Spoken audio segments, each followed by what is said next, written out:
ഈ സ്ക്രീൻഷോട്ട് കണ്ടോ? ഈ സ്ക്രീൻഷോട്ട് കണ്ടോ? ഇത് മലയാളം, ഇത് ഇംഗ്ലീഷ്.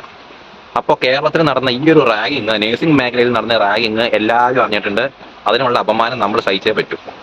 അതെ, കാരണം ഇപ്പോൾ കർണാടക, തമിഴ്നാട്ടിലൊക്കെ ഇത് കോമൺ ആയിട്ട് നടന്നുകൊണ്ടിരുന്ന സംഭവം.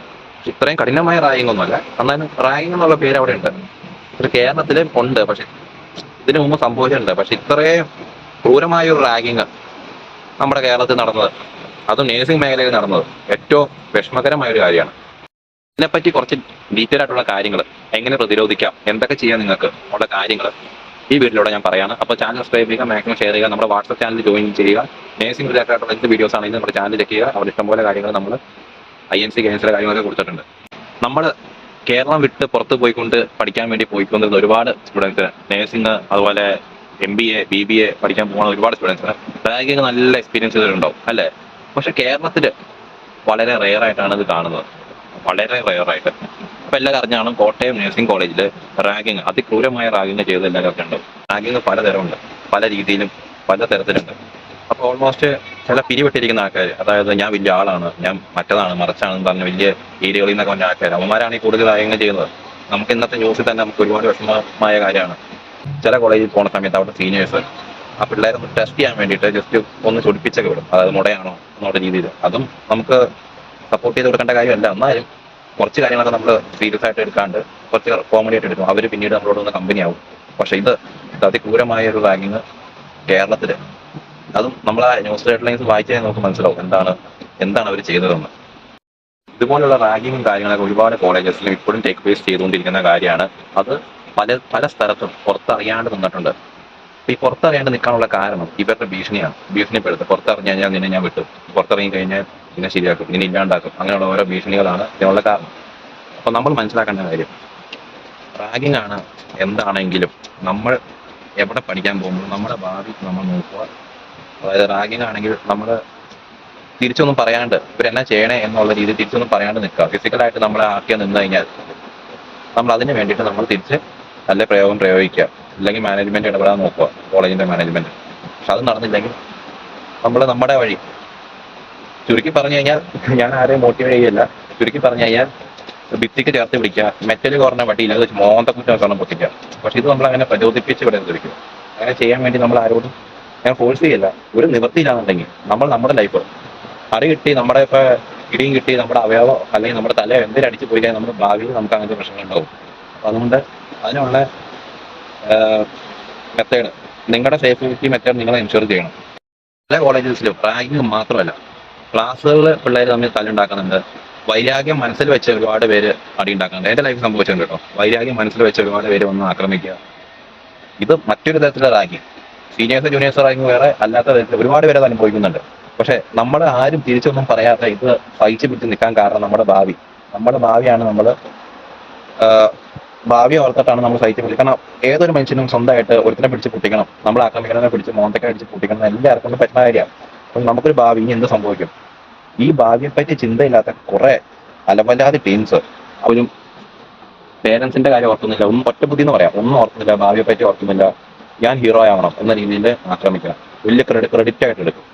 എന്നാൽ മുമ്പിൽ നമ്മൾ ആക്രമിക്കപ്പെടുന്നവന് അവന്റെ ഭാവി, അവന്റെ കുടുംബം തിരിച്ചടിച്ചു കഴിഞ്ഞാൽ അവന്റെ ഭാവി എന്താവും, തിരിച്ച് പ്രതികരിച്ചാൽ എന്തൊക്കെ പ്രശ്നങ്ങൾ വരും എന്നുള്ള ടെൻഷൻ അവന്റെ മനസ്സിലുള്ളതുകൊണ്ടാണ് ആ ഒരു ചിന്താഗതിയാണ് അവനെ വീക്കാക്കുന്നത്.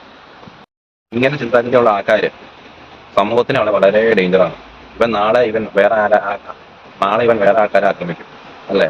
അതും പഠിക്കാൻ വന്ന കോഴ്സാണ് കേട്ടോ നേഴ്സിംഗ് പഠിക്കാൻ വന്ന പിള്ളേരാണ് ഇങ്ങനെ. ഇവനൊക്കെ രോഗിയെ കിട്ടിക്കഴിഞ്ഞാൽ ഇവൻ എന്നാ ചെയ്യും? കോമ്പസ് വെച്ച് കുത്തുക, എന്തൊക്കെയാണ് കേൾക്കുന്നത് നമ്മൾ. അപ്പൊ ഇവനൊരു രോഗിയെ കിട്ടിക്കഴിഞ്ഞാൽ ആ രോഗിയുടെ അവസ്ഥ ഇത് തന്നെ, കോമ്പസിൽ പോയി. അപ്പോൾ മനസ്സിലാക്കേണ്ട കാര്യം എന്ന് വെച്ച് കഴിഞ്ഞാൽ, ഇങ്ങനെയുള്ളവർക്ക് നിയമത്തിന്റെ മുന്നിൽ കൊണ്ടുവന്ന് നല്ലൊരു ശിക്ഷ മാക്സിമം അത് പിള്ളേരുടെ കയ്യിൽ തന്നെ കൊടുക്കുക, അവന്മാരുടെ കയ്യിൽ തന്നെ കൊടുക്കുക, അവന്മാരെ തന്നെ ചെയ്യണമെന്നുള്ളത്. ഏറ്റവും നല്ല ശിക്ഷ എന്ന് വെച്ചാൽ ഭിത്തിക്ക് ചേർത്ത് വിട്ടിട്ട് മെറ്റല് കോരണാക്കാൻ പറ്റും, മോന്ത കുറ്റി വെച്ച് അന്നം പിന്നെ അടിക്കണം. അടിച്ചടിച്ചടിച്ചടിച്ചടിച്ചടിച്ചോ ഇല്ലാണ്ടാക്കി കളാം. അതാ വേണ്ട. നമുക്ക് ആരെയും ഉപദ്രവിക്കാനുള്ള റൈറ്റ്സ് ഇല്ല. അത് നമ്മുടെ പോലീസുകാർക്ക് പോലും ഇല്ല. അപ്പോഴാണ് ഈ പിള്ളേർ കയറിയിട്ട് ഇമാതിരി പരിപാടി കാണിക്കുന്നത്. അത് ആരാണെങ്കിലും ആരെയും തൊടാനോ ആരെയും ഉപദ്രവിക്കാനോ അവരുടെ ലൈഫിലെ ബുദ്ധിമുട്ടുണ്ടാക്കാനുള്ള റൈറ്റ്സ് ഇല്ല.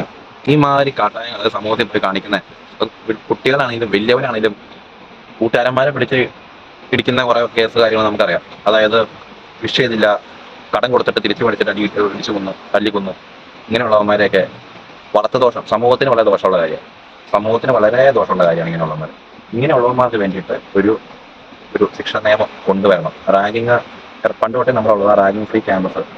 റാഗിങ് ഫ്രീ ക്യാമ്പസിന് പേര് മാത്രമേ ഉള്ളൂ. റാഗിങ് നടക്കുന്നത് ഒരിക്കലും കോളേജിനകത്തോ കോളേജിന്റെ ഏതെങ്കിലും ക്ലാസ് റൂമിലോ അല്ല. ഇത് പ്രൈവറ്റ് ആയിട്ട് പുറത്ത് ഇവരുടെ അപ്പാർട്ട്മെന്റിൽ എവിടെയെങ്കിലും ആയിരിക്കും ഈ റാഗിങ് നടക്കുന്നത്.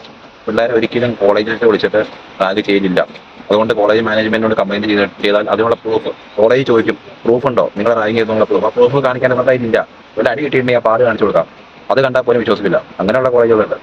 ചില കോളേജുകളെന്ന് വെച്ചാൽ റാഗിങ് കിട്ടിയാലും അത് ഏറ്റെടുക്കില്ല. പിള്ളേരുടെ തമ്മിലുള്ള പ്രശ്നമാണ്. അത് പരിഹരിക്കാൻ പോലും നോക്കാത്ത കോളേജുകളുണ്ട്.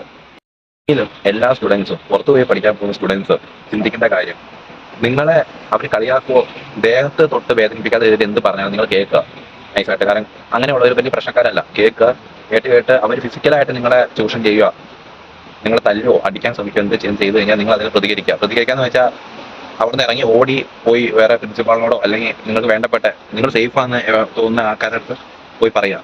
അതാ ചെയ്യേണ്ടത്. അല്ലാണ്ട് തിരിച്ചടിച്ചിട്ട് ഉള്ള അടി മേടിച്ച് കൂട്ടരുത്. കാരണം അവരൊരു ഗ്യാങ് ഒക്കെ ആയിരിക്കും. അപ്പോൾ നമ്മൾ ശ്രദ്ധിക്കേണ്ട കാര്യം ഇതൊക്കെയാണ്.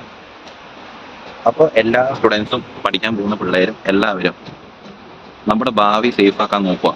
ഈ റാഗിങ് ഇപ്പോൾ ഭാവിയിൽ റാഗിങ് വേറെ ആൾക്കാരെ നിങ്ങൾ സീനിയേഴ്സ് ആയി കഴിയുമ്പോൾ നിങ്ങൾ പോയിട്ട് വേറെ പിള്ളേരെ റാഗിങ് ചെയ്യാണ്ടിരിക്കുക, ഉപദ്രവിക്കാണ്ടിരിക്കുക. ആർക്കും ആരെ ഉപദ്രവിക്കാനുള്ള റൈറ്റ്സ് ഇല്ല. എൻ്റെ ജീവിതത്തിൽ ഞാൻ പഠിച്ച കാര്യം, എന്നെ കുറേ പേര് ഉപദ്രവിച്ചിട്ടുണ്ട്. അതിൽ നിന്ന് എനിക്ക് മനസ്സിലായ കാര്യമാണ്, ആർക്കും ആരെ ഉപദ്രവിക്കാനുള്ള റൈറ്റ്സ് ഇല്ല. ഓക്കെ, അപ്പോൾ ഇന്നത്തെ ഒരു വീഡിയോ ഇതാണ്. അപ്പോൾ ഇത് ഇന്നത്തെ ന്യൂസ് നമ്മുടെ കേരളത്തിലെ ഏറ്റവും ഞെട്ടിക്കുന്ന ഒരു ന്യൂസാണ്. അതും നേഴ്സിംഗ് മേഖലയിൽ നിന്ന് ഇങ്ങനെ സംഭവിക്കാൻ പാടില്ലാത്തൊരു കാര്യമാണ്. ഒന്നാമത്തെ ഏജൻസി തട്ടിപ്പം, അല്ലാണ്ട് തന്നെ അഡ്മിഷൻ തട്ടിപ്പൊക്കെ ഉണ്ട്. അപ്പോൾ ഇതും കൂടെ ആയപ്പോൾ പൂർത്തിയായി. അപ്പോൾ ഇന്നത്തെ വീഡിയോ ഇതാണ്. അപ്പോൾ എല്ലാവരും പറഞ്ഞ കാര്യങ്ങളൊക്കെ ശ്രദ്ധിക്കുക. ഓക്കെ.